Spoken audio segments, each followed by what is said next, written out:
In this week's episode, we sit down with Sean Fox, the founder of Goosey Goo. They're his raw and powerful story, one that's filled with grit, honesty, heartbreak, and hope. From dropping out of college to working as a parts advisor, from chasing more money to facing homelessness with a newborn baby, and from earning logos onto baby clothes to building one of Ireland's up and coming baby clothes brands, Sean didn't take the easy road, but he found a way to make a struggle to strength. This story is about resilience, resourcefulness, and using your lowest point as a launchpad. This episode was brought to you by Top Drawer Talent, the supply chain and procurement recruitment specialist. Let's get into it and have a go. Here we go. We'll just leave this bit in. But Sean, is it? How are you? I'm alright, I'm Sean, owner and founder of GooseyGoo.ie. Thanks for coming in.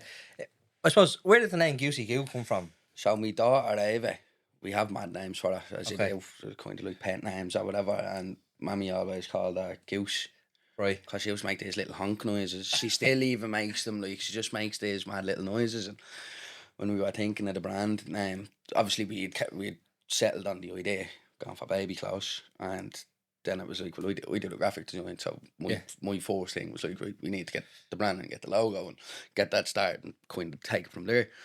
We're like, what would the name be? We couldn't figure it out. And Cloud turned around one day and she goes, what about Goosey Goo? Right. I said there's something about goose, and then we went to Goosey Goo, and then when we had said it in the cowl, then we were all like, yeah, Goosey Goo, that's it. That's and then it. we just started kind of scribbling down on a notepad, like really bad pictures of goose. I actually had it up on my Instagram story there, I think Just last throwing week. in different We things. just found it in a box of valuables or whatever, Right. and it all just turned out from then. Yeah. Did it take us long to come up with the name, or? About a week, yeah. about a week or so, yeah. Okay. Because I was kind of keen to put pen to paper and Get it going. get a move on it, And what does Goosey Goo do, right? Like, So Goosey Goo is Ireland and Europe's most affordable, hypoallergenic and skin friendly baby wear brand. okay, and it's all baby wear, is it? All baby wear, yeah. For the moment. For the moment, yeah. Get the For Christmas the moment, pyjamas yeah. in. We'll be doing the Christmas pyjamas. We'll be taking pre-orders for them in October just to make sure we have all the orders right. See what it goes. But yeah, we will be expanding out into other things eventually. Grand. As, Was the plan always to be an entrepreneur, or? To be honest, I don't know what the plan always was. We always knew we was kind of meant for doing more, and I always knew we was capable of more. And do you know what? We prayed and we asked for help one day. Right. Looked up at the sky and we asked for guidance. And it sounds mad, but numbers always talk to me. Yeah. And I'm big into my cars, worked in cars for years. Reg plates always spit numbers at me. Right. 777s, 222s, 222 follows me everywhere. It's on my passport. It's in like every kind of document that I have. Right. A number jumped out at me one day and was saying about when you look them up on Google, you can find the maintenance. And usually, if a number is looking at you, it's going to correlate to what's going on in your life at the minute. Right, in my experience, in anyways, we ask for help, we see a number, and it always relates to what I know. Right. So this number that we're saying on the reg, I think it was like 37 or something, but it was like use your creativity and skills, something along the lines of that. Right. I was like, right, like what am I good at? And I started thinking back to what I used to do, and that was graphic design. I had like a little graphic design side hustle Right. when I was a kid. And I was like, right, well, like, what do we do with it? Do you know what I mean? Like, getting out there when you've no qualification as a graphic designer, I didn't even have a portfolio or anything like that. I was like, well, like, how am I going to use this? And then just one night we were sitting there, me, Claudia, and our friend Nicole, and we were having a look on Alibaba. Right. And Claudia goes, look at this. She was like, there's the clothes, the bamboo clothes that Ava was wearing for her skin. Yeah. And she was like, they come in very cheap, like. And I was like, there we go. I was like, that's it. That's how I was like, what if we started our own brand?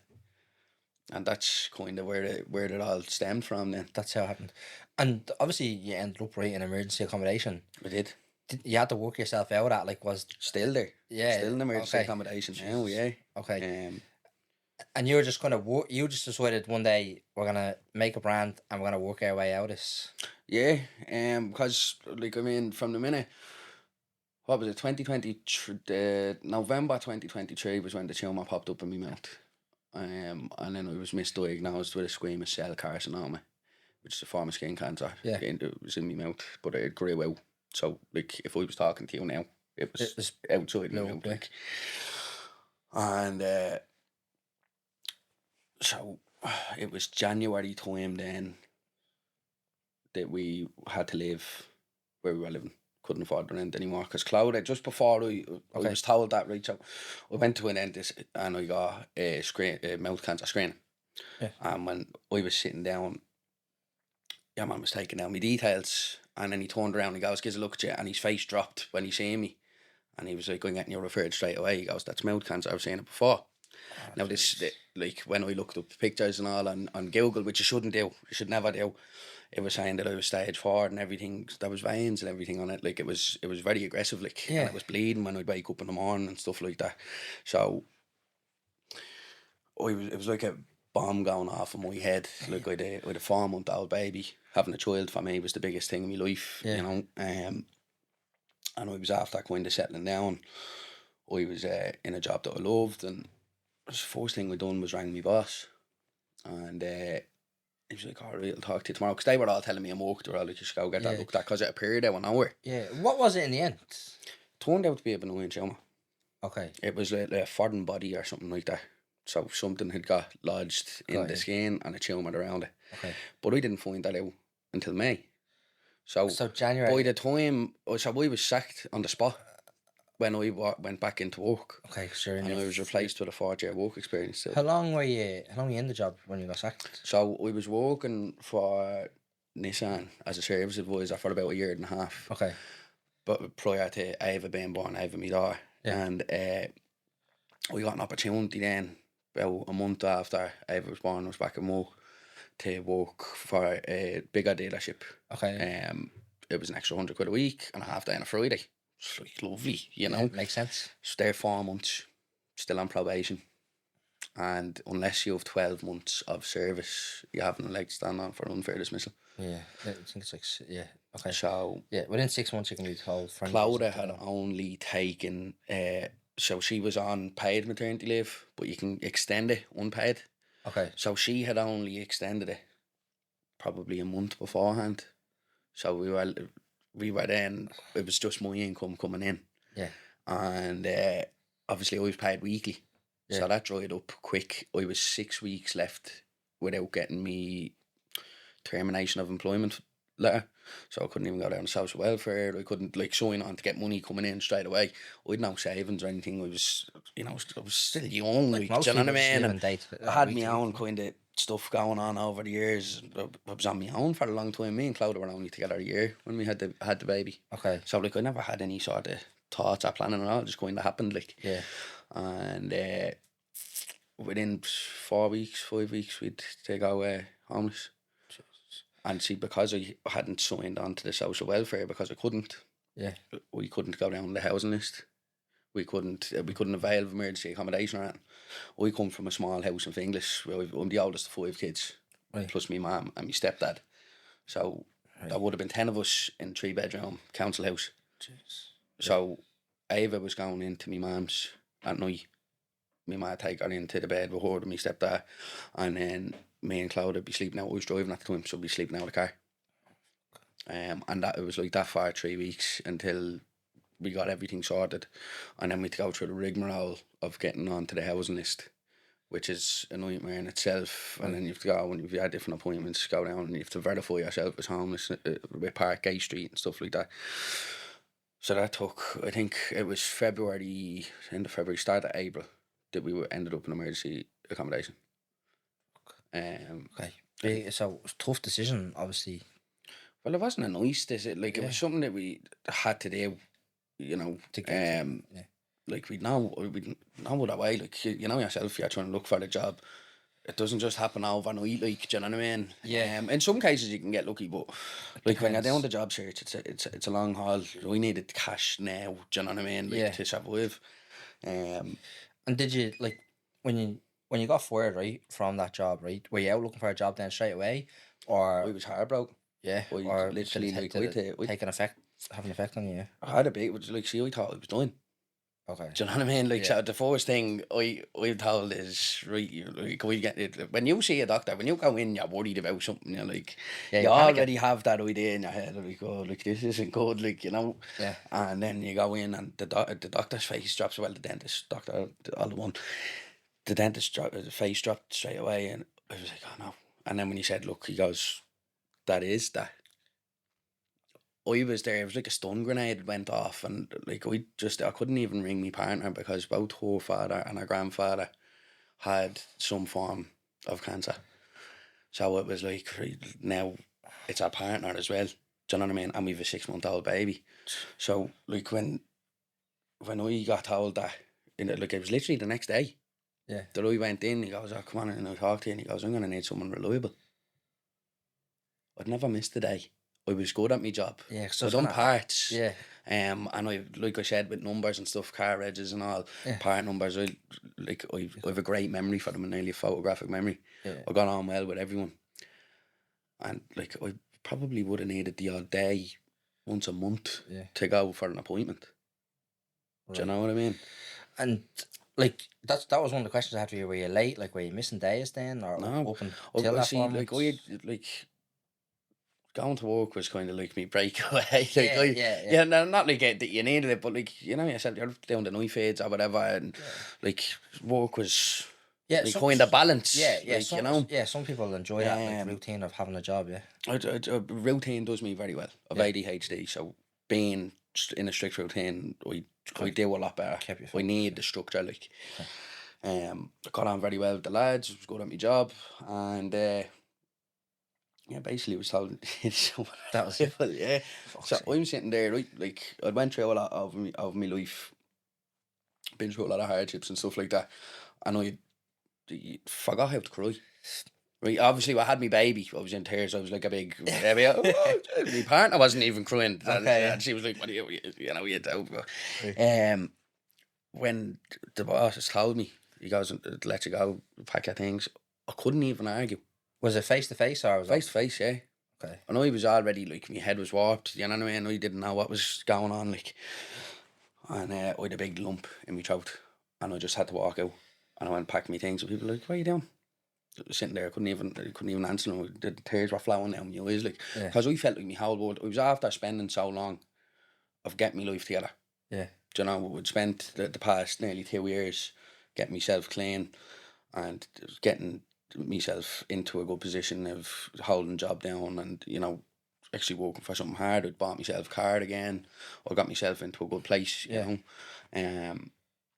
And yeah, I was destroyed. That was it, yeah. Yeah, I just felt like my whole world was, like the rug was just being pulled out for me again, do you know what I mean? Okay. And, right, let's go all the way back, right?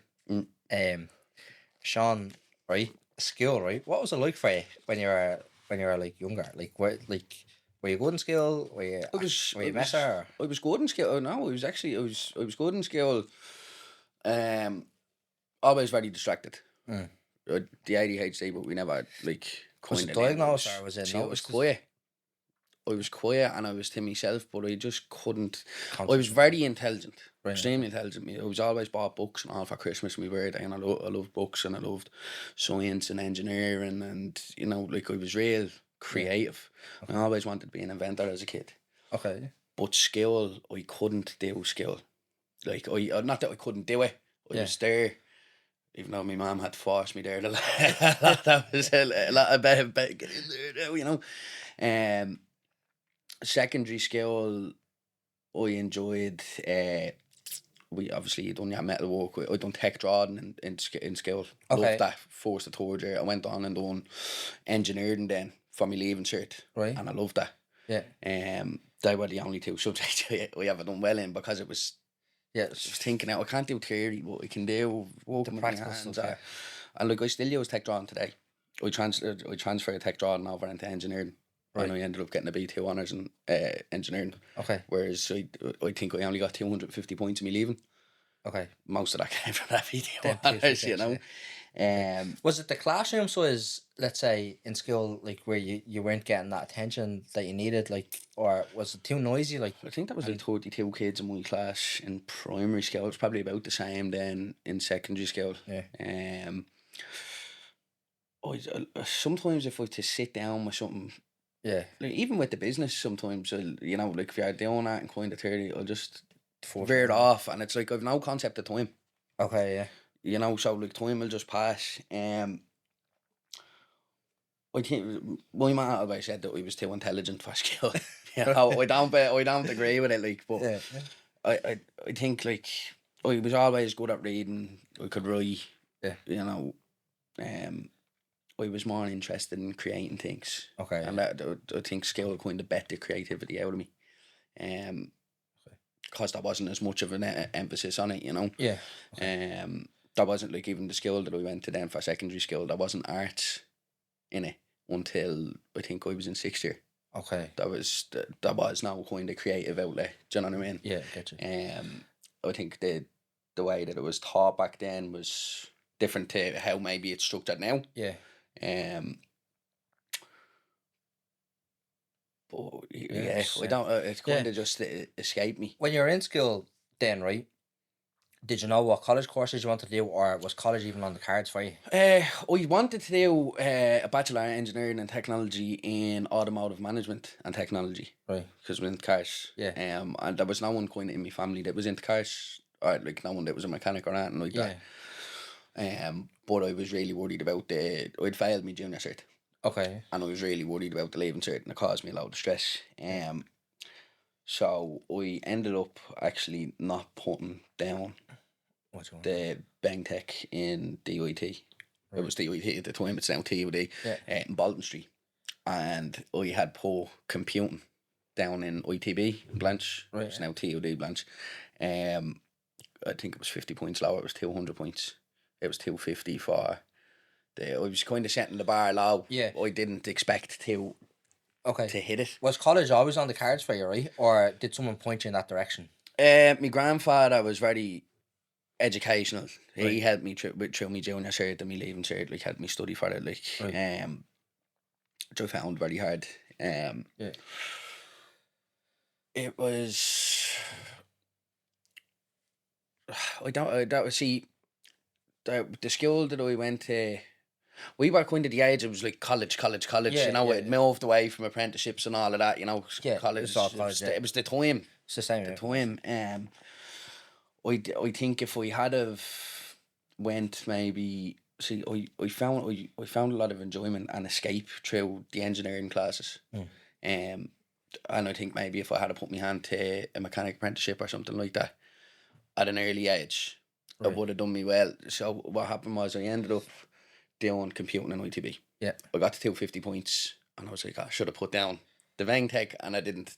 It was on me. Right. I went to ITB then, and I just kind of fell out of love with computers then when I was in college. Yeah. In college, I was also going through, I'd started down a different path. That's kind of when I'd started, the addiction and all had started then. I was starting to come into addiction and stuff, so there was a lot going on at the time. Yeah. That made me. Did you just like come of age and tasted alcohol and wanted to be out partying? I never drank. Right. Never drank, never partied, never even smoked until I was 17. Okay. I had a bad breakup at the time. Okay. And I had fell into taking drugs then. And I was also as well, I'd kind of started going out and looking to learn how to be a man through the street rather than, I didn't have it at home. Okay. So I had ended up falling into other things. I kind of became a product of my environment then. Yeah. Would you played sports or done anything like that? No, I had chronic asthma all my life. Okay. But I was very bad when I was a child. And I have a full, like, my whole family football mad. My uncle even runs the local football club in Finglas, Wefty. Right. I think it's something else now. I think it's Finglas United or something like that now. Okay, I couldn't tell you. But the whole family's football mad. Okay. And I was just never in.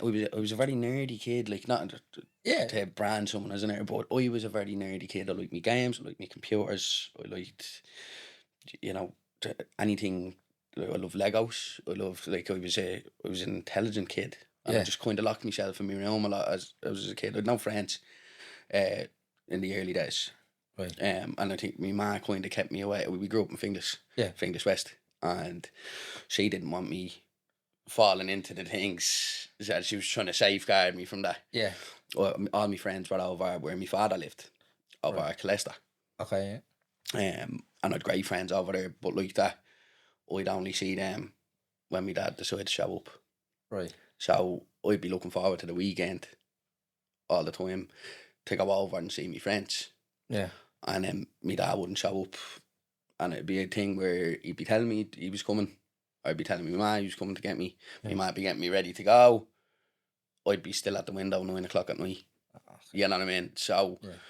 with a lot going on that kind of moulded me Yeah. from a very, very young age. On top of that then, like, we'd never had a secure home. We lived in 14 different houses before my ma got a council house. Okay. From the time that I was 0 up until I hit first year. Okay. So these are like private. So Private rentals, yeah. So there was always just something going on where we moved around a lot. So my whole life from the get-go was kind of madness. Yeah. You know, and I think that kind of formed my relationship with school and other things. Did you have the same skills all throughout, or I was in the same school, yeah. We lived in 14 different houses in Finglas. Well, okay. Yeah. The sea. Well travelled in Finglas, yeah. Yeah, no, I was in St. Canice's Boys from junior infants up until 6th class, and then I went to Benevan College from 4th to 6th year. And then college, right? So this is when kind of you got into college, you start falling into like the wrong crowd are doing CDs, right? Yeah. How long did you last in college? Not long. Like a couple of months, a year? A year. Did you get the first year done? No. No. I was there. Yeah. Not the whole time. Okay. I was there for the first year and just let it go. Did you have a job or any kind of like? What was your first job? I'd been in and out. My first job. So when I had dropped out of college, and then I went and I got my first job was in AIB. Oh. In back when Ballsbridge, the bank centre was Yeah. was the headquarters. So what was that? 2017. And what year? Or sorry, what age are you when you got that job? 17. 17. I think I was actually AIB's youngest hire. Okay, so you were just at the coming out of leaving cert and got. I'd done what 6 months of college. Okay, so you went all the way through secondary school and your first year of college before you ever got your first job. Is that right? Okay. And then I was working there for about a year as well. I was a FSG operative, so financial services group. So we were doing debt restructure after AIB had a massive portfolio of debts from the crash. Yeah. And they were still in 2017 still working on getting them down. So like you'd kind of A, B's and C's, which was what you can pay, what you may be able to pay through property or liquidity or whatever, and then what they're gonna write off. So it's basically debt collection. Yeah, and restructuring debts. Yeah. Okay. To see what you can pay, what you're never gonna be able to pay. Yeah. How did you find that job? I liked it, but for the wrong reasons. I felt like, I was going to work in the suit and, the short and slacks and, work in a bank, Okay. Even though I didn't really have a clue what I was doing, I kind of liked it just for the profile of it, Okay. And people could be proud of me and I'd be like, oh yeah, Sean's working in the bank now. And and I'd feel fresh going to work. I did like it and it was great money. Okay. It was like when you're 17 and you're coming out with a nice paycheck at the end of every month. It was like, sounds lads, working a bank now, Okay. And this funds your lifestyle then, or? The madness, yeah, in a way. Like I got so lost in the madness once I left school. Like and I think it was because I was such a late starter as well. I was playing catch up with like stuff that like most of my mates have been doing since they were 12. Okay. Or 13, do you know what I mean? They were out doing all the experiment. In the younger days, they got it out of that system where I was like, oh, this was what I was missing out on. Yeah. I was getting involved in other things that was kind of, it was all ego. Yeah. Trying to feed an ego or trying to make up for something that wasn't there, Yeah. How long did you keep the job in AIB? I was there for a year. A year. Why did you leave, or what happened? Or? Again, the lifestyle that I was living. Okay. Were you fired? Addiction. No, I'd left off my own terms. Okay. Just not getting for work in the morning. We just we got to a point with the addiction where I was just like in depression, and it was then like up and downs and up and downs, and every going point in 6 month cycles where I'd be great for a couple of months, I'd be back in, and I just constantly keep falling back into Yeah. habits then. Okay. Was travel ever on your mind, or like going on a lad's holiday ever on the cards, or did you do that between the ages of, let's no. say, 17 to 21? We wasn't really kind of well travelled. See, we never travelled growing up. Wasn't Do you know it, what I mean? And like we kind of grew up with the broke mindset, like. Yeah. And then obviously we had kind of round any chances of that way, like being in addiction, and just not. I wasn't good with money. Yeah. I was spending stupidly. I get my paycheck and I'd be like, right, we're going to Arnott's, do you know what I mean? This was before people were going into Brown Thomas and all the 24/7 was going to Arnott's and blow 700 quid, like, and then I'd be like, oh, Yeah, a lot of money for a week and yeah, for a month. yeah, that's it. Going to Arnott's, get a load of clothes, and then head down to the there. Shilling in Finglas, like, Yeah. for the mad one for the weekend, like, and then I'd be like, oh, how am I gonna eat this week, you know? Yeah. But yeah, no, it was a bumpy couple of years up Okay. until. From the age of 17 up until I was 20, up until 2023. 2023. Okay. So you're just having a good time. I wouldn't say a good time. Right. I was, like, Turbulent. it was madness. Yeah. It was pure madness. Like, look, come here, there was some great times. Yeah. But I was living in madness, and it's only kind of after getting myself clean and sober, and have spent that long sober now. I'm over 2 years sober. Okay. Yeah. Congratulations. I realised how crazy I was living, even how erratic my decisions was. I was just walking off impulses and like not even thinking into. I was a yes man. I was always a people pleaser. Okay. I think that goes back to my childhood then as well. Do you know what I mean? But so I was just living a madness. Why did you decide to get clean, or like what happened? Having my daughter. Okay. So my father had died 2023. I didn't have a great relationship with him. A big falling out with him before a couple of months before he had died, and I didn't really know how to feel about that.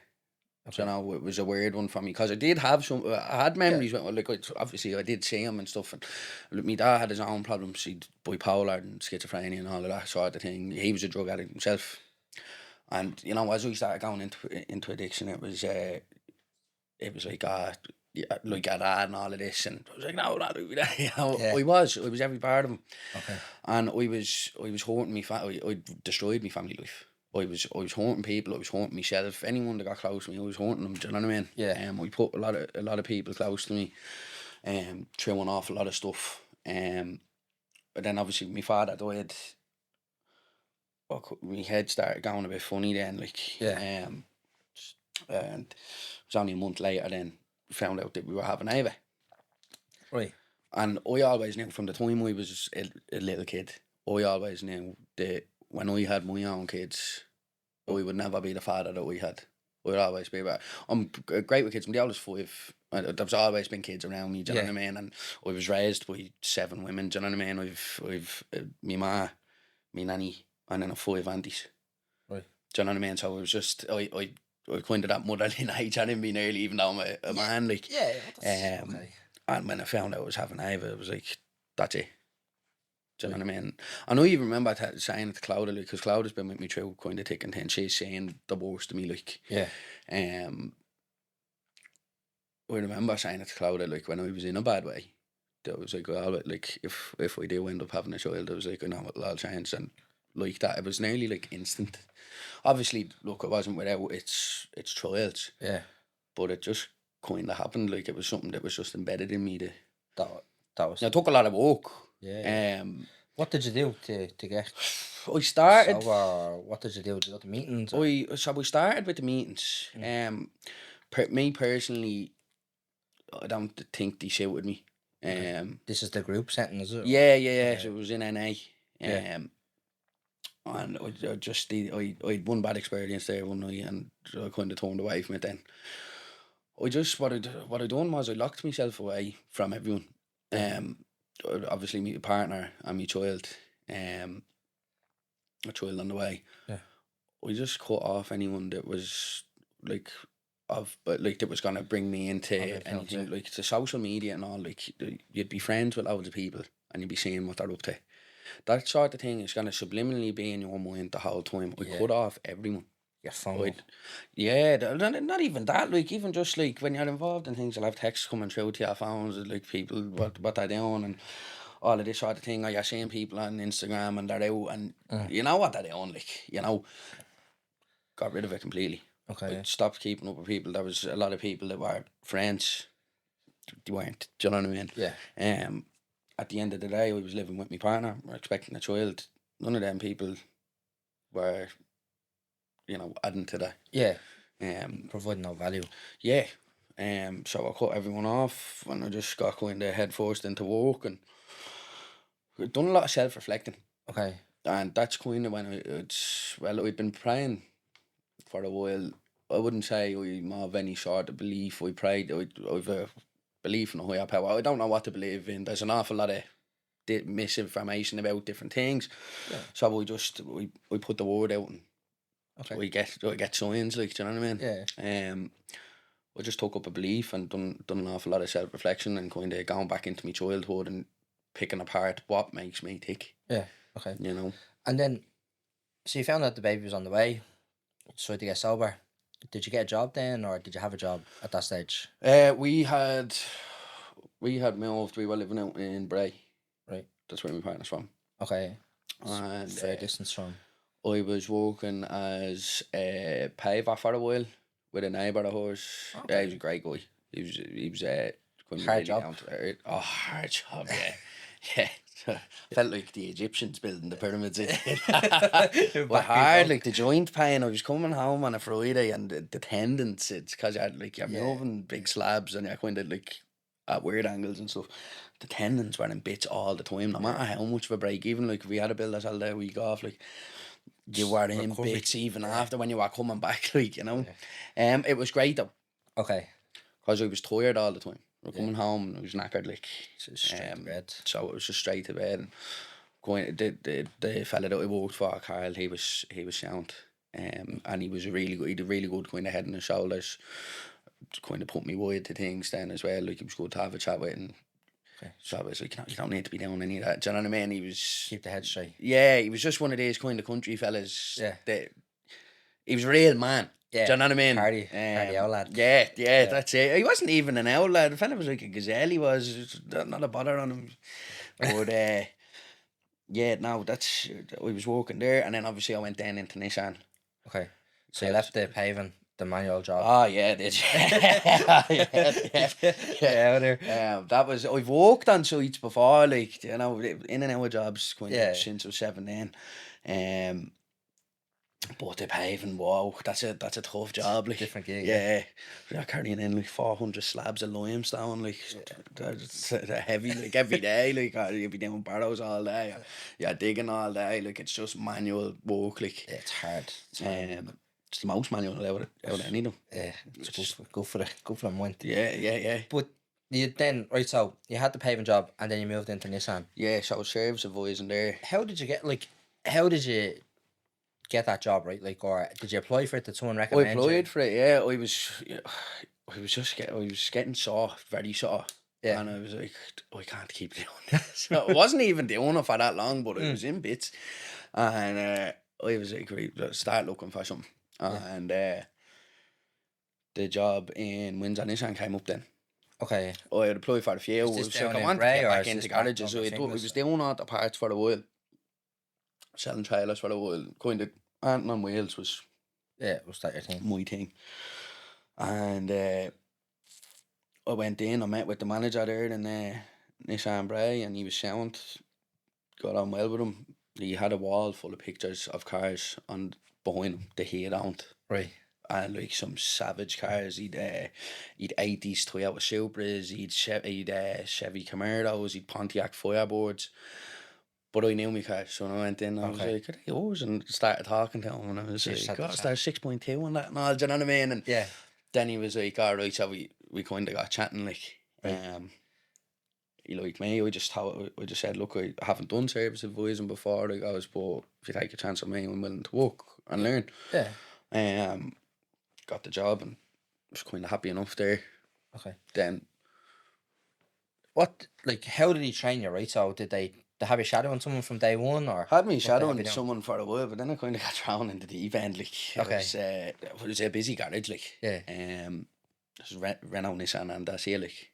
Yeah. So obviously they're all amalgamated now. But, and then the systems are very old. The IT systems. The for the service of the garages use. I can't think of the name of it now. No, it's just glitchy. It's like a 95 system. Yeah. Windows 95, like, you know, the grey, just the built in C++, like, it's they're very old, like, and then there's so many options and so many menus, and like every garage is set up different. So this, when I moved from Nissan to the other one, Right. same system, Yeah. different like inputs. So obviously every garage we have their options for, say, like, so you have service advising, if you have different tiers. Obviously I went from service advising then into parts in a main dealer, like, still the same system. They'd have different inputs, so like you could know everything on one system, but then you move and you'll do the same thing, like, you know how to do it, and it's completely different, like. Okay. And what does, like, a service advisor actually do, right? Like, is it like, So you'd take in jobs in the morning, so you'd have a list of, say, 30 cars are coming in for their services. Yeah. You take the job card, put it in to the, like, sign in the customer, update it on the system, then it prints out a job card for the lads in the garage then. And obviously if there's any details, so you'll take the details, say, like, right, like, what's wrong today. They'll probably already, when you ring in to do the service, they'll give you a description, but it's always good to just take more notes when they're there. So that might be a knocking in rear left wheel or whatever, something like that. You take the information, give it into the lads, you'll upsell.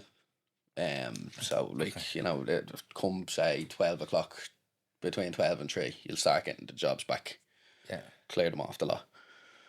You know, you said the lads will come into you, say, between 10 and 12, and they'll be like, right, well, this needs this, and this. Yeah. You might upsell them, so say they need new tyres or whatever. A lot of them be coming in for NCT, say they need new tyres. Well, you'll have the cheap brand, or you'll have premium brand, you'll upsell them. Or wipers. Wipers is always the big upsell. Change the wipers, eh? Yeah, wipers is you. Most people never change them though, so it's fair enough. Like that. Most people still don't want to change them, even when they need to be changed in any way. So, but you'd be looking after courtesy cars. Certain customers would be getting courtesy cars, or you'd be dealing with putting jobs on accounts then. So you'd have your fleets. Okay, yeah. So, like, say, obviously we're working for Renault, Nissan, that's you did the Masters, the Primastars, all the vans, right? The Kangaroos and stuff. So you'd have the fleet managements, the likes of Avons and Nifty and all of them. Okay. They'd be coming in through you then as well. And then it came time to leave that job, right? And did they approach you, or were you looking for a new job now for more money, or what? How did that? I don't know who approached me. Okay. But the garage that I was working for, that was an opportunity that just arose. I'd seen the ad, and I had applied, and they rang me, obviously seeing me CV, and they rang me, and had a meeting in there, was talking to a man, sound, and went in. So I think I started work then the following Monday. Right, okay, so a week's notice. Within about a week, yeah. Did you go to your own boss, right, that you were there, had been there, what, a year and a half? Did you go to him and say, look, I'm looking for more money, any chance for a pay rise, before you went and applied, or did you just go and apply? I just kind of applied. It was the half day on the Friday that kind of sold it for me, like, you know, I wasn't. What kind of hours are you working in this? At the same, it was 9 to 5, 5:30, depending. What half day on a Friday was in? Sorry, 8 to 5. 8 to 5. Yeah. Monday to Friday. Monday to Friday. It was a half day on a Friday. It was that little bit extra time. Did you go? But did you even think about going to your own boss and saying, look? I'd said it to him, yeah. Yeah. But there wasn't much wiggle room. See, they were under a big, so it wasn't just an individual garage. It was a big chain. It was kind of, there was a couple of people leaving at the time. Okay. But I just saw the opportunity. I said, next 100 quid a week and half day on the Friday. It was like a 6 month old. It was like just a little bit more. Spending more Yeah, time, do you know. Looking back, right? Do you think you should have had the conversation to ask for more money? Yeah, I was very bad at burning bridges. I riddled with anxiety about things all the time. Like I always felt like we owed people explanations, or like, you know, we was wrong for doing things. Like so, I just kind of left things unsaid. just went, like, you know. Which is not a good way to operate. No. Because you'll never know when, like, you'll need that, and as well, you're putting other people in bad situations as well. Yeah. But depends. Yeah, sometimes you have to do what's best for you, right? Yeah. But I think like if someone's gonna leave a job, right, for especially if it's like money motivated, right? Yeah. It's like they should always have that conversation internally before they make you do it. A lot of people make that mistake though, you know. See, I was just like I was just riddled with anxiety for a long time. Do you know, and it was all kind of part of the life that I'd lived and the life that I was living, and like now obviously it'd be a lot different because my head's clear. But back then, my head was in turmoil the whole time. Like how I was even managing to walk, I don't know. But now that I'm in a calmer position and I look back on things, there's so many regrets with how I handle things with people. Yeah, that's all just part of the process though as well, right? I've just gone through these things, but then obviously the baby came, you lost your job, right? We've touched on it. How long were you in accommodation before you decided to set up the business? So we landed in one. We were there for about a month. It was too unsafe. And when you say unsafe, right? Like, can we talk about like what you mean by unsafe? For I don't know how much flack I'd get. I can't really speak on why it was unsafe. Yeah, in today's day and age. But that was gangs of that was gangs of people outside. Right. It was unsafe. It was very unsafe. I'm sure that like it's an unpleasant situation to be in, and they can be unpleasant environments, right? Extremely unpleasant. It's really dangerous. Like I grew up in Finglas West all life. Yeah. Everyone knows what happens up in Finglas. See it all over the newspapers all the time. Like stuff that I've witnessed in Finglas doesn't have a patch on homelessness. Right. Because you're living with that 24 hours a day, and these people have access to you all the time.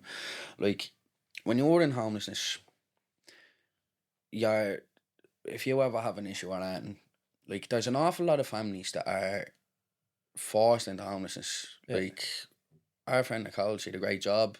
She's 4 kids on her own. Like she worked a corporate job, do you know what I mean? There's a lot of families, we know people that are on 40, 50 grand a year, they've a mortgage and they've their bills, and they're using food banks. Do you know what I mean? Like there's a lot of silent homeless. There's a lot of people who are like really affected. They're just normal, everyday working people, but everything is gone the way it is. Yeah. And they're forced into bad situations. But then you're mixed in with people who are in severe drug addiction. You're mixed in with people who have severe mental health problems.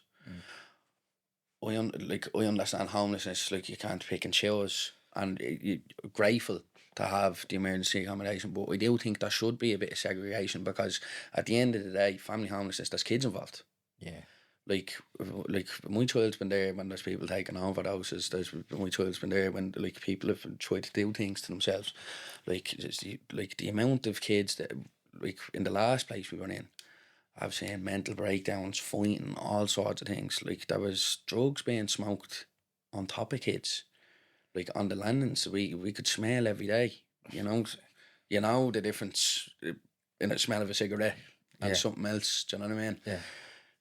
There was trays of tablets lying around. There was everything. Like it was it's a really dangerous environment. And as well, like my partner's very quiet, right? So this was the reason why I couldn't go back to work, was to look after her.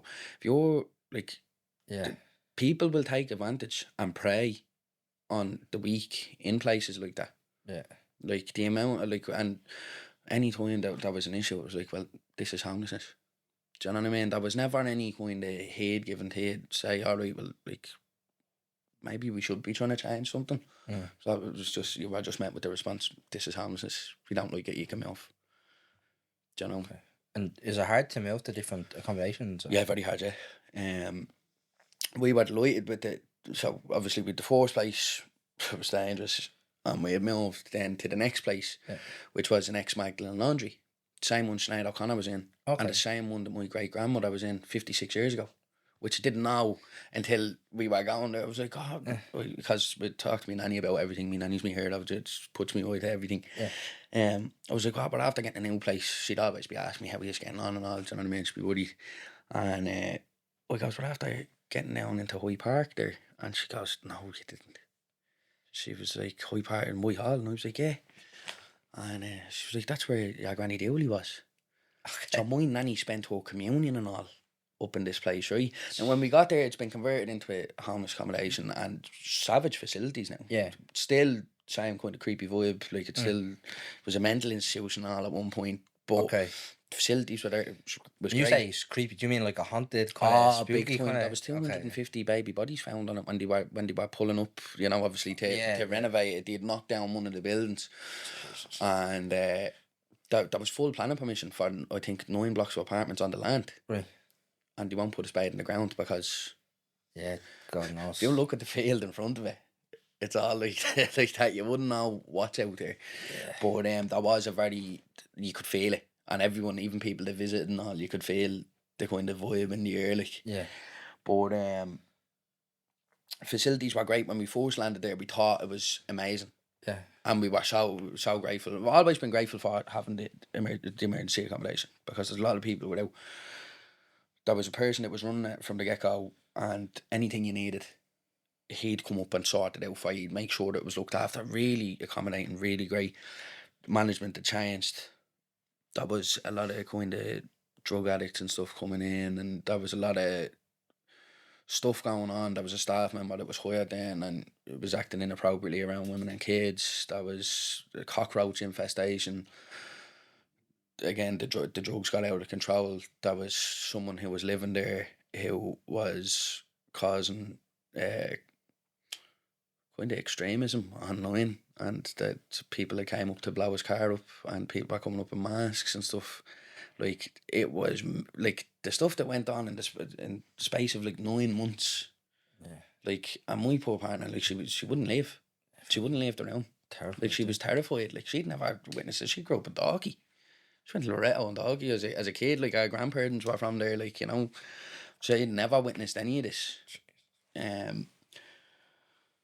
So I think we were there up until February this year, and my partner got attacked. Yeah. And like, we did to move, like, do you know what I mean? Yeah. We're in a safer place now. Yeah. It's closed off. You kind of don't have any interaction with any. I think it's more like a safe house, really. Right. But it's grand, like, you know. And is this when you kind of decided, right, we have to do something? Like, yeah, we have to get ourselves out. Well, I've always been kind of money orientated. Yeah. I always have. Like, money motivate you? Well, like, for my man, at the end of the day, you have to provide. Like, that's it's built into you. We think, yeah, money motivated. I knew, like, I couldn't go back to work. Yeah, because, like, had that fear of leaving that environment. Just leaving the girls at home. Do you know what I mean? Like, it's really, people really do prey on the weak in them situations. Like, so then plus the staff that were working there, and, you know, like, I had to be, like. Yeah, I had to be there. Yeah, you had to protect what yours. Yeah, so I was just constantly thinking. I was like, how can we, like, what can we do? Do you know what I mean? Yeah. And it was around May, June, last year that we started working on Goosey Goo. Okay, so May last year.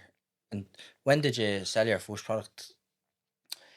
25th of April. I'm officially trading since. Okay. Did it take you... So, when you decided, right, I'm going to start the business, right, how long did it take you to find a product, pick the brand, and then get it for sale? Like, what was that time frame? So, we had started working on, obviously, the ideation of the business over the summer, and I went and I applied for Enterprise Ireland's New Frontiers programme. Okay. I didn't find out I was getting that till November. I think it started November, or just at the end of November, the start of December. Okay, so... gone. You had decided that you wanted to start a business, and then I needed funds, right? Because obviously we were living in the emergency accommodation and trying to just even eat. Okay, so Enterprise Ireland kind of helped you out. No, well, yeah, I'll get through Okay, to that. right, Yeah, let's- so build up the business plan and all of that. Now it was very lackluster. Everything I put together was off my own bat and what I learned. I didn't even use ChatGPT because I didn't believe in it at the time. I was like, Okay. you know, Yeah, well, that's, it's probably better off not used it because you use your IP then. yeah. Well, I obviously eventually then did go on to start using it, and I was like, Yeah. wow, this is amazing, you know. But got the groundwork done, got the logo and the brand, and started to go up, started bringing in samples from different suppliers. I think I went through about 10 or 15 different suppliers until I settled on the one I'm with now. Right. And I think mainly because the supplier is so accommodating and like everything that they've done for me this far. Yeah. Brought me forward me first actual product. So what had happened was like I was stuck because most of the suppliers had MOQs and it was like between 300 and 500 pieces That's what you had to be buying to get of something. one design. Now we Right. could mix and match the sizes, but it's an awful lot to bring in for your first batch in one design. Do you know what I mean? And that especially if would you're have been unsure. taken up more than what I had available. So what we started doing was we actually got blanks in from the supplier and rebranded them ourselves with these little fellas. Okay. And that was a disaster because these all started falling off. Now we These had are only iron-ons? brought in, yeah, they're iron-ons, yeah. We brought in 150 of them. Right. And sold them. People loved them. Right. It was the issue then that they were falling off, which was a nightmare. But it had gotten us up then to be able to bring in our own custom branded, our own in-house designs. Right. Started what 20 August or April this year was when we done our first sale. First launch.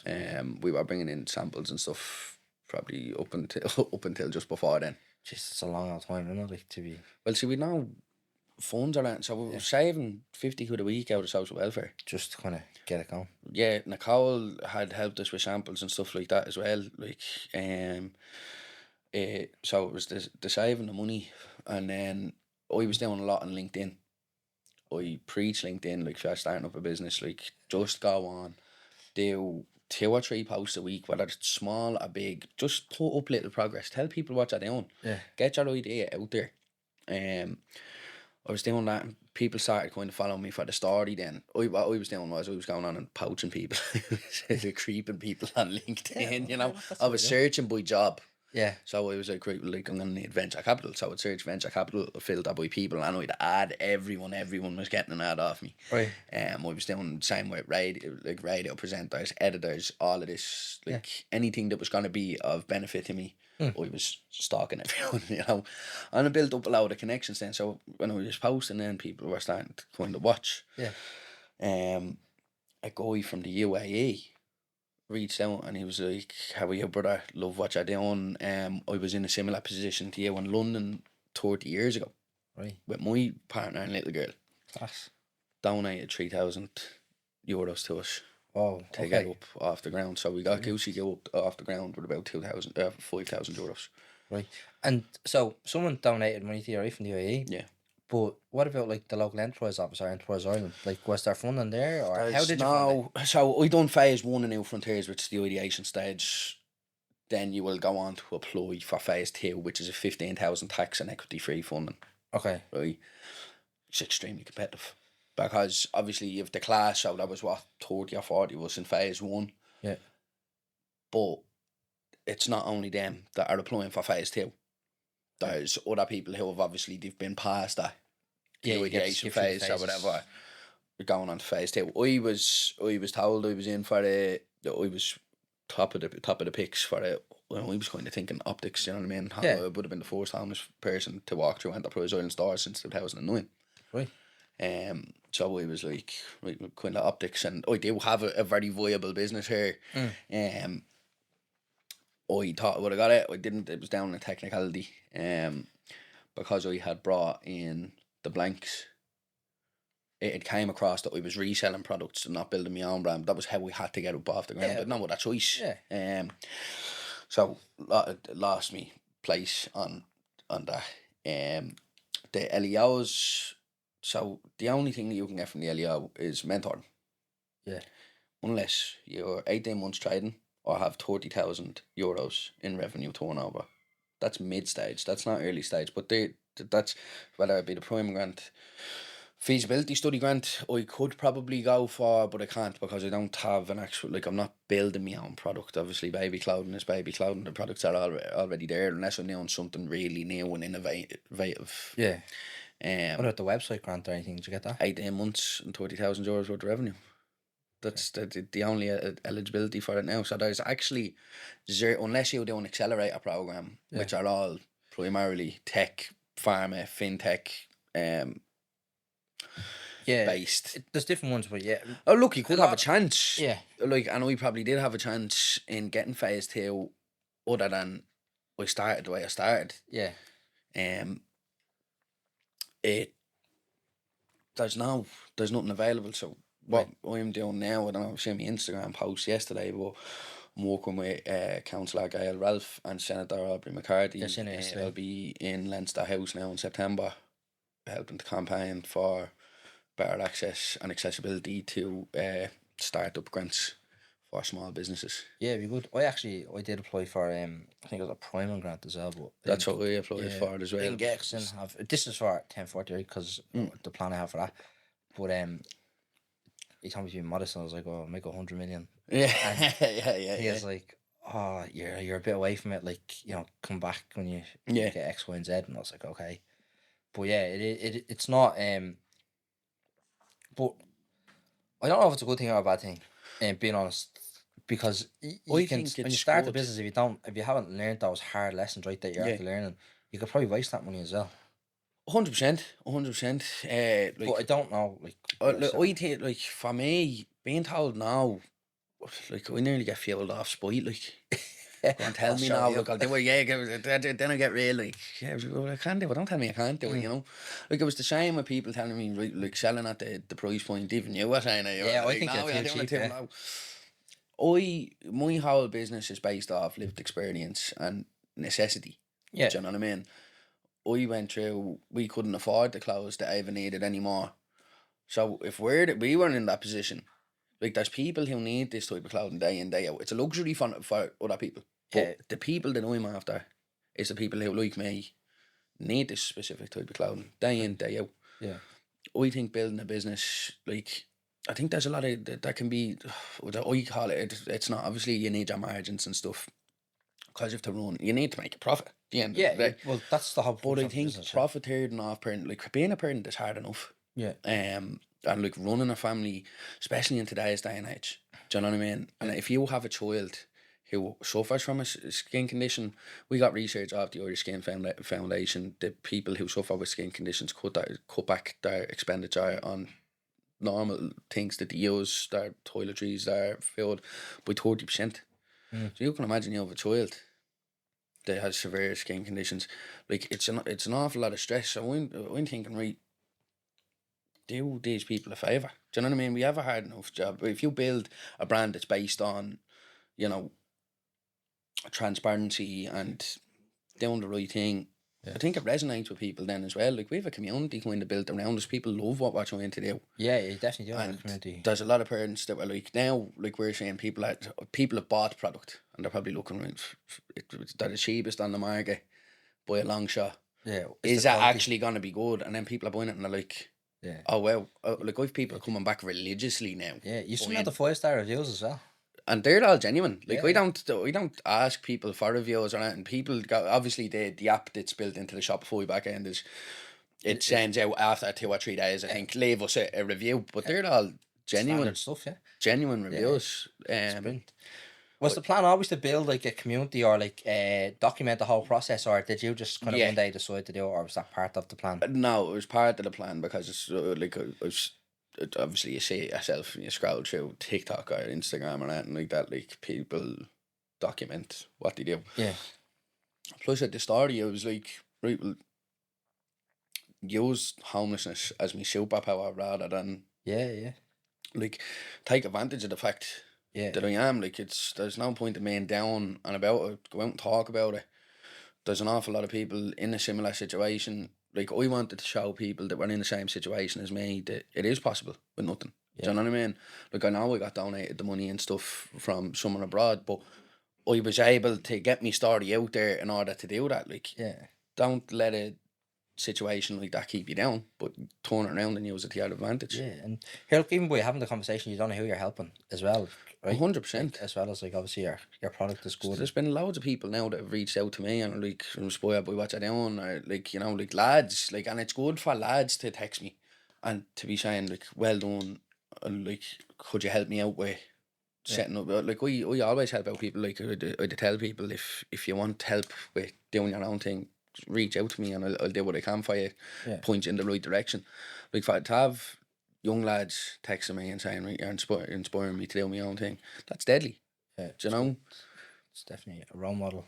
It's good to see that you've come out the other side of it, right? Because sometimes we can almost glamorize addiction and recovery, but like at least, you know, you're out the other side of it and you're getting through it, which is really good. What advice, like, if someone's in a similar situation that you were in, what advice would you give them? Cut everyone off. Or that you're still in? Just cut, like, at the end of the day, a lot of this, right, you're the sum of your peers. Yeah. Right? If you're going to hang around with millionaires, you're going to eventually become a millionaire. If you're going to hang around with people that are just on the street, and that's the lifestyle you want to live. Like, I got lost, right, trying to be a hard man. I wasn't. I'm a lover, not a fighter. And because I was bullied through school, I never wanted to feel that way again. I wanted to feel small again. I got lost in that. Yeah. And it pulls you away from the real person that you actually are. Go back, think to back when you were a kid. Go back doing the things that you used to like to do. Cut off the people, the new people in your life. Go back to, like, a lot of us, I moved away from my real friends and went off with a new crowd, and it was constantly like that, you know what I mean? Go back to being the person that you were and cut off all the negativity out of your life. You know, you don't have to go mad doing the meetings, you don't have to be going on 5Ks every day, you don't have to be going to the gym. Take it day by day, wake up with good intention, even if you're still battling an addiction day in, day out. Wake up with that intention there, right, today's today. If it's not, wake up again tomorrow and say today's today, because eventually you're instilling that kind of mindset. Something is gonna have to change, you know. As well, you need a purpose too. My purpose was being the best father that I could be to my child. You know, but cutting off the negativity out of your life and taking it day by day is the only way you can do it. Don't set yourself too high that when you fail, it's gonna backfire on you. You know. If you could go back and change something now, what would you change? Or would you change anything? To be honest, I can't say. Like, I deeply regret the hurt and pain that I caused to my family. If there was things that I could change, it would probably be to have another talk with me dad. I think we let egos kind of get in the way of each other, and just last time I talked to him was an argument, a bad argument, before he died. If I could go back, would have been to sit down and have a proper chat with him. In terms of the way things went, everything led me to where I am today. Absolutely everything. Like dropping out of college, being in and out of jobs. Like, if I didn't live the life that I lived, I would have never met my girlfriend, would have never had my baby, I would have never had the experiences that made me who I am now. Do you think you, like, after being what you've been through, do you think you'd ever get a job again, or do you think being an entrepreneur is the way if forward? Goosey Goo failed tomorrow, I'd have another 4 businesses open. Like that. Like, I've been bitten by the bug now. And look, come here, I'd never rule it out. You know, I do now. I do the odd bit of I say teaching, lecturing, mentoring. So we've worked with Stand.ie. Who are they? What do they do? They are a social impact, kind of social enterprise businesses. So they do. I was working on an accelerator kind of thing for impactful projects. So it was ideation and idea generation for social impact projects, global social impact projects. So it was people starting up That was one of them that was starting up kind of like art pods in local parks and stuff like that to give artists a space. There was another one that was like a food bank. Yeah. All different sort of projects with kind of humanitarian goals. So we do a bit of lecturing in terms of idea generation. Yeah. Now, just how to get an idea up off the ground. Okay. Yeah. Get like take action. Yeah. Okay. But I think I'll always kind of do my own thing now. Yeah. That's fair enough. After going through it took me so long to set up Goosey Goo because I was learning it all. Yeah. I could have another business set up in a month now if I wanted to. Yeah, those lessons that you learn along the way can be applied anywhere. Yeah. Yeah, it's great. But what's next for Goosey Goo? We're about to release phase 2 of Goosey Goo. We've new stock on the way. We've got the pregnancy and baby fair coming up in October. Very class. But we are about to expand Goosey Goo.ie into a marketplace. Right. So to offer an opportunity for baby brands all over Ireland, UK, Europe to list their products on Goosey Goo.ie. Right. Take advantage of the extensive PR that we'll be doing through my story, through marketing. Yeah. Basically they pay a set fee every month. They'll have access to markets, retail concessions, pop-up stores, and yeah, we're hoping to be the kind of next Mothercare of Ireland. Yeah, so that's phase 2. It's built and all. I haven't announced it yet, but it will be getting announced this week. Grand. Okay. Be 2 weeks before this is out. Yeah. So be out now if you're listening. Yeah. That's it. Yeah, out now. But yeah. Okay. So but there hasn't been. That's the plan. So obviously it'll be a paid service. Yeah. But it will cover so much. So if you're a small business like myself, if there was someone to offer me this a couple of months ago, I would have jumped at it. Yeah. Right. So like, there's no grants. There's no kind of startup. There's no accessibility to any sort of startup. Your small business. Yeah. To have access to retail concessions from the outset, market stalls, you get your marketing done. All of this is included in your price. Okay. To have the access to that as an early stage brand would be would have been a game changer for me. So we want to offer up the opportunity to other small businesses. Yeah. Like, there's so many people that ask me day in, day out, do you do this? Will you be doing this? I'm not going to be able to do it for a long time. And it'll kind of dilute my brand, whereas I do the skin-specific baby clothing. I want to give other people the opportunity to take advantage of them customers. Not take advantage of them, but, to maximise the return on the website, like, there's people looking for things that we can't supply, so why not have everything in the one place? Yeah, okay. So you don't want to, we don't want to turn away customers, is like... Yeah, but you want to stay niche in, like, just baby clothes. Yeah. Not just baby clothes, we'll expand, like, through other businesses. Yeah. Into everything. Getcha. Everything, baby. And are you... Can people only buy your product on your website, or are you on other websites? Or no, so it's only on our website. Okay. What's the obviously website? Then we do that with the gooseyGoo.ie. We also have the concession in Herbert Park Market on a Sunday. Mm-hmm. We will be then obviously expanding out into retail soon enough, but again, it's cash flow and stock flow at the moment. Yeah. Startup problems. Yeah. But if someone wanted to go see the physical product, you'd be in here. So from September we'll have a showroom. Okay. So we're taking up a place in Fashion City. Right. And we will have a showroom. So like that, we'll have other brands on display as well. All things going well. We'll hopefully have other brands at our concession then in the pregnancy and baby fair too. Class. Okay. So you've got loads happening. There's loads going on, yeah.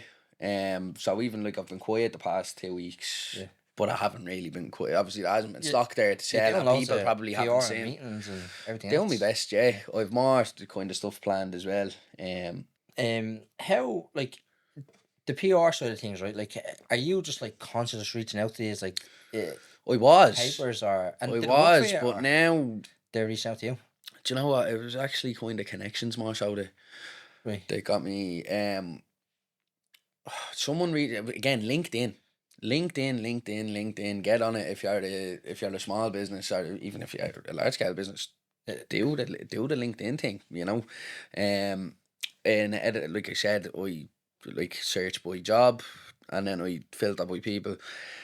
It's Lady Esther. and she had some sort. She done some. I think it's like a fashion or lifestyle editor for the Irish Examiner. Right. She reached out to me and said, "Sean, love your business, love your story, and would love to give you a feature." I was like, "Oh, lifestyle, you know." In the, it was first newspaper. I think it was like lovely, and then didn't hear back. She passed it on to Martin Claffey, the business editor for the Irish Examiner. Martin got on to me, took the story and all. I was on the phone with him for hours. Took the story, and then I think it was 3 Saturdays later with the full page of business. Jeez. Like the whole page. I was like, no, well, like I was expecting a little, Yeah. you know, little paragraph or whatever. The whole Whole page. page. I was of a tabloid, like not in. It was a big huge paper. I was like, no way. Loads of kind of things started coming out of the woodwork then after that. Yeah. A friend of me, Daz, put me in contact with the guys at Dublin Live. And then other things just kind of started to follow after that. Then I have an interview coming up with Gripped Media. All right, class. Love the work that the guys do. They're really asking the questions that need to be asked. So they're interviewing me now. They're waiting for the stock to land because they want action shots and to kind of display what I'm doing. I'm hoping to be on Ireland. I am. Okay, yeah. When we done the Herbert Park market there the other week. Get you. Trina McCarthy. Okay. Just so happened to be there. She's the fashion presenter there. Yeah. And she does a lot of other things as well. She had 100,000 Instagram followers. She came around and she was like, "I love what you're doing." And she was like, "Can I take a video?" I was like, "Yeah, walk away." Done the whole kind of pitch thing in front of her. She said that she'd send an email off then to Ireland AM for us. So class. Fingers crossed. Yeah. Okay. Look, man, I'm on telly. So you're on the up. Which is on the up, yeah. If people want to find you, right, where can they find you now? GooseyGoo.ie on Instagram. GooseyGoo_ie. But if you type in .ie on TikTok, you'll find me. LinkedIn, Sean Fox. I need to get that back up and running. They want me to upload my ID, but they say there's a request in, so I'm stuck. I've raised the ticket and all of that. I don't know what the story is. Facebook, Goosey Goo Clothing Limited. Right. And that's kind of everywhere I am. Obviously, GooseyGoo.ie, the website itself. Yeah. And if an investor wanted to reach out, like, would you take an investor on board, or are you? I'm waiting to get the valuation up. Okay. I'm always open to have the chat, but like I say, I want to make sure there's a bit of valuation behind me before I do. Yeah. Take on some. But look, if the thing, if it's right, it's right. Interview a few different ones. And honk at GooseyGoo.ie. HONK@GooseyGoo.ie. That's your email. That's the email address. Okay. You can reach out to me. That's a good one. Yeah. And but I think I asked you before I came on, but if you had a theme tune for Goosey Goo, what would it be? Or can you think of one? See, we launched Geese Lightning. So that's our same day delivery service. Okay, Dublin. So probably be Grease Lightning. But obviously we'd have to change it a little bit. You mentioned the good one though as well. So something we never kind of thought of. We need a little. We were saying this to Cloud a while ago. We need a jingle. Yeah. You know, just something. Just get the kazoo thing. Yeah. Just a little. Yeah. Because obviously we've Gibby the Goose now, our little mascot. That's your mascot, yeah. Yeah, we were trying to think of names. That's still up for discussion. The name could change, but I think it's Gibby for now. Alright. So Gibby the Goose. Yeah, we're just going to trying to do a little bit of humor content around him now as well. Yeah, deadly. But yeah, jingle is on the way. I'll have to do a jingle now. Yeah, get sorted this week. Yeah. Thanks for coming in, Sean. Yeah, thank you very much. I really appreciate the opportunity, man. A special thanks to Sean for coming into the studio and sharing his story. If you enjoyed the episode, if you give it a like or subscribe or follow us on Spotify or YouTube, that'd be great. And thanks very much for listening.